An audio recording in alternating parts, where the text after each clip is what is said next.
పిల్లలకి ఎంతో ఇష్టంగా టేస్ట్ అయిన బిస్కెట్స్ ఎలా తయారు చేసుకోవాలో సింపుల్ ప్రాసెస్లో చూసేద్దాం. ఒక కప్పు పాలు తీసుకుంటున్న వేడి పాలు, అందులోకి ఒక కప్పు షుగర్ పోసేస్తున్నామంటే పాలు చల్లగా అయ్యేసరికల్లా షుగర్ అనేది కరిగిపోతుంది. అలాగే ఒక కప్పు నెయ్యి తీసుకొని కరగబెట్టేసుకోవాలి.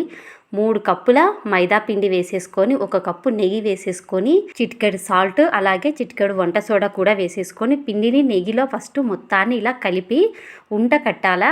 చాలకపోతే ఇంకింత నెయ్యి వేసుకొని ముద్ద వచ్చేంత వరకు కలిపేసుకోవాలి.